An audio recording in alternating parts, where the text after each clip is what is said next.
Council ఎందుకు సరిగ్గా పని చేయలేదు ఇంతకాలం అంటే ఏం చెప్తారు? నిర్లక్ష్యం ఎవరిది? నిర్లక్ష్యం అంటే అన్న ఇప్పుడు నేను నిర్లక్ష్యమా, కరప్షనా?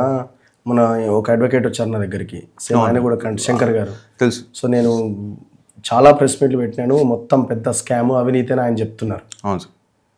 ఇక్కడ ఓట్లు అప్పుడు అమ్ముడు పోయిందేమో మళ్ళీ అడ్వకేట్లే అవును, డబ్బులు తీసుకున్నారు. ఇప్పుడు కూడా నడుస్తున్నాడు, 5,000 10,000 నడుస్తున్నాడు లెక్క అంతే అంటున్నారు. మరి అది ఎంతవరకు సరే? ప్రతి ఎలక్షన్లో ఉంది, ఈ ఎలక్షన్ ఆ ఎలక్షన్ అని కాదు, ప్రతి ఎలక్షన్లో ఉంది. మొన్న మా ప్రెస్ క్లబ్ ఎలక్షన్ జరిగితే అక్కడ కూడా కొంత ఇట్లాంటి వ్యవహారాలు జరిగినాయి. అవును, ప్రతి దాంట్లో ఉన్నది. అవును. ఎవరిది తప్పు ఇక్కడ?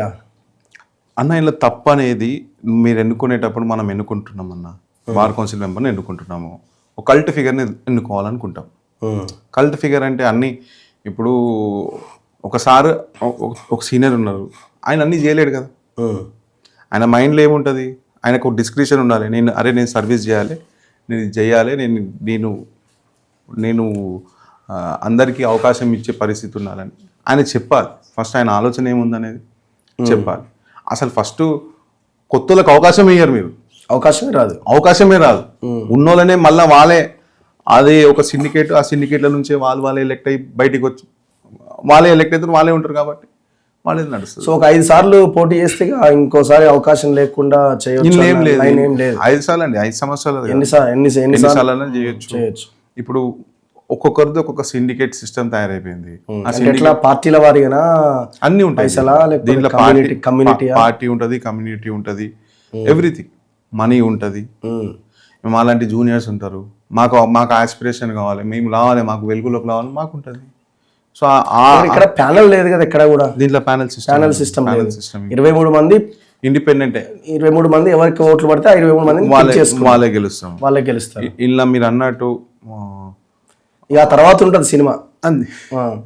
అది ఆ 23 మందిలో ఒకరు చైర్మన్ అవుతారు, వైస్ చైర్మన్, నేషనల్ మెంబర్. ఈ ముగ్గురిని ఎలెక్ట్ చేసుకునే రెస్పాన్సిబిలిటీ ఆ 23 మందిది, 25 మంది. సో మీరు అన్నట్టు ఎలక్షన్ అంటే అన్నీ వస్తాయి, అన్ని హంగులు ఉంటాయి, ఆర్భాటాలు ఉంటాయి, అన్నీ ఉంటాయి.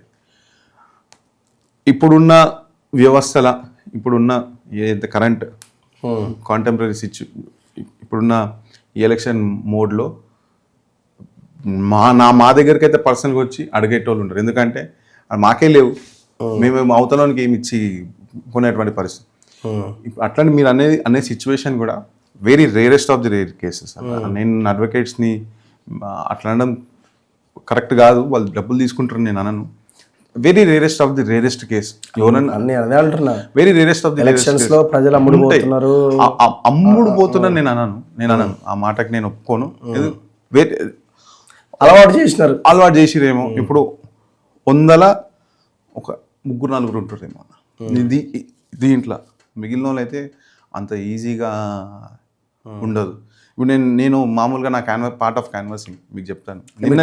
మొత్తం స్టేట్ అంతా నేను తిరిగినాను, అన్ని బార్ అసోసియేషన్ తిరిగిన. అయితే పార్ట్ ఆఫ్ క్యాన్వాసింగ్ నేను ఒక లెటర్ పంపించిన. నేను ఒక మేడం ఫోన్ చేసింది, మేడం ఫోన్ చేసి నువ్వేమో కింద అడ్వకేట్ అని రాసుకుని నాకు అడ్వకేట్ అని రాయాలి. సో వాళ్ళు డబ్బులు ఎంత తీసుకుంటారు? సో అంటే ఇది జస్ట్ ఒక ప్రాపగండా క్రియేట్ చేస్తారు.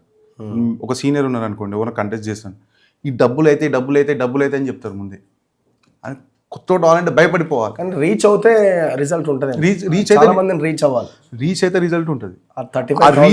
మెజారిటీ ఫస్ట్ వీళ్ళు బ్లాక్ చేసేది ఇక్కడ, రీచ్ కానివ్వరు, ఫస్ట్ రానియరు, అవకాశం చూపియరు. అదొక పెద్ద బూచిలాగా. పోటీ చేయాలంటే ఎంత nomination fee? 1,25,000. 1,25,000, 1,25,000. And it is not refundable. ఇవ్వరు. డిపాజిట్ వస్తే రిఫండ్ చేయాలి కదా. ఇది మామూలుగా ఎమ్మెల్యే ఎలక్షన్లకి 25,000 30,000 ఉంటుంది. రిఫండ్ చేయకపోవడం ఏంటి? వాళ్ళు ఉన్న నామ్స్ 200 ఇంటూ 1,25,000 అంతే వాళ్ళ అకౌంట్లకి. 4 కోట్లు 4 crores ఓన్లీ నామినేషన్. సో కాదండి, ఇప్పుడు జనరల్గా ఒక విలేజ్ బ్యాక్గ్రౌండ్ నుంచి వచ్చిన ఒక చిన్న అడ్వకేట్ ఆర్ మంచి ప్రజలకు ఏదో చేయాలి, నాకు ఇది ఉంటే చాలని, నేను ఏదో బార్ కౌన్సిల్ మెంబర్ కావాలని పోటీ చేయాలి, చెప్పేది అదే కదా. 1,25,000 ఏడించి తేవాలా? మా దగ్గర 3,000 లేవన్నా ఇక్కడ చదువుకోనికి. మీరు 1,25,000 ఏ నుంచి వస్తుంది? మమ్మల్ని కూడా మేమేదో మాకు ఆ జీలు ఉంది, అది అట్లీస్ట్ మేము నామినేషన్లు కట్టుకొని మేము కొంచెం ఏదో చేసుకోగలుగుతాం కాబట్టి మేము చేసుకుంటున్నాం. మాకున్న మా ఫ్రెండ్స్ యూనివర్సిటీ అది తలా ఒకటి చేస్తే వీడి దాకా వచ్చిన నాకు తెలిసి ఆ ఫీజు చూసే నాకు తెలిసి దరిదాపులోకి రారేమో. వచ్చారు కదా 200-300 మంది. 35,000 200-300 మంది వచ్చారు అంతే. ఈ రూల్స్ అండ్ రెగ్యులేషన్స్ ఎవరు డిజైన్ చేసేది అంతా? అంతే ఎవరు అనేది ఎవరికి తెలియదు. ఎందుకంటే జనరల్ గా చట్టం ప్రకారంగా ఎవరు డిజైన్ చేస్తారు? ఇది వాళ్ళే డిస్క్రిప్షన్ అన్న. అంతే. బార్ కౌన్సిల్ డిస్క్రిప్షనే. ఇప్పుడు 3 లక్షలు ఫీజు చేయాలన్నా వాళ్ళదేనా? అంతా వాళ్ళది. వాళ్ళు ఒకరి దగ్గర కూర్చుంటారు, వాళ్ళు డిసైడ్ చేస్తారు. ఆ రోజు డిసైడ్ చేసి సంతకం పెట్టేస్తారు కదా. మరి ఇంత 35,000 మంది అడ్వకేట్లు తిరగబడాలి కదా. ఎందుకు క్వశ్చన్ చేస్తారన్న? మేము ఊకే క్వశ్చన్ చేయాలన్నా? ఊకే మేమే క్వశ్చన్ చేయాలన్నా? అంటారు రెబల్ ఉండాలని అంటారు. ఊకే రెబల్ ఉంటే ఏమొస్తుంది? కేసులు రావు. నీతో పంచాయతీ నాకేంది? అదే అంటే సపోజ్ నీతో పంచాయతీ అయింది. ఇప్పుడు నేను బార్ కౌన్సిల్ మీకు కేసులు రావు. ఇప్పుడు నేను బార్ కౌన్సిల్ క్వశ్చన్ చేస్తాను అన్న, నా మీద ఏదైనా డిసిప్లినరీ యాక్షన్ నా మీద రాస్తారు. ఇప్పుడు మొన్న రీసెంట్గా ఒక అడ్వకేట్ది కూడా అదే, ఆయన మీద ఒక క్రిమినల్ కేసు ఉందని ఆయనకే తెలియదు, ఆయన నామినేషన్ పక్కన పెట్టేసారు. ఓకే, జస్ట్ వాట్సాప్లో వచ్చింది. ఇప్పుడు నేను బార్ కౌన్సిల్తో కొట్లాడదాం అనుకుంటున్నాను అనుకో, నా మీద డిసిప్లినరీ యాక్షన్ ఉంటే నేను ఎవ్రీ సాటర్డే రోజు తెల్ల షర్ట్ నల్ల ప్యాంట్ వేసుకొని చేతులు కట్టుకొని నిలబడాలి బార్ కౌన్సిల్. నాకేం అవసరం చేతులు కట్టుకొని? మరి డిసిప్లినరీ యాక్షన్ అంటే సినిమాలు చూసినట్టే, ఇది సినిమాలో చూసినట్టే. ఇంకా లోపల ఏమైతే నేనైతే ఇప్పుడు ఫేస్ చేయలే కాబట్టి నాకు తెలియదు.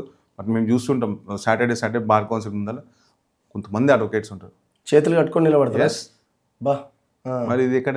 ఇది హ్యూమిలియేషన్, ఫ్యూడల్ సిస్టమ్. మరి అదే కదా, ఇప్పుడు మేము మా బద్దలు కొట్టాలనే కదా మేము అడిగేది, మేము అనేది కూడా అదే కదా, చేతులు కట్టుకొని నిలబడాలి అడ్వకేట్. అందరూ ఏమనుకుంటారు, అందరికీ ఫ్యాన్సీయే కనిపిస్తుంది అన్న, ఇక్కడ లోపల జరిగేటటువంటివి బాధలు ఎవరికి తెలియవు. ఇప్పుడు మా అడ్వకేట్ల మీద కూడా కేసులు వేస్తారు, పుట్టిన విండిక్టివ్గా కేసులు వేస్తారు. ఇప్పుడు ఒకవేళ కొంత రెబల్గా ఉంటే తన కేసులు రాకుండా కూడా ఇన్ఫ్లుయెన్స్ చేస్తారు కదా. కేసులు రాకుండా ఎవరు ఇన్ఫ్లుయెన్స్ చేయలేరు, కానీ ఇట్లాంటి ఏదో ఒకటి ముద్రేస్తారు, ఏదో ఒక ముద్రేసి పిలిపించుకోవడము, లేకుంటే ఇట్లాంటివి అవసరం. బార్ కౌన్సిల్ నుంచి కూడా తీసేసే ఇది కూడా ఉంటుంది. అట్లా కాదన్న, కొన్ని సంవత్సరాలు నడిచింది అనుకో, నాకే ఓపిక చచ్చిపోతుంది అంతే. అడ్వకేట్ నేను కొట్లాడాలన్నా, లేకుంటే నా కోసం నేను కొట్లాడాలన్నా, లేకుంటే ప్రజల పక్షం నుండి సొసైటీ కోసం ఏమైనా చేయాలనుకోవాలన్నా.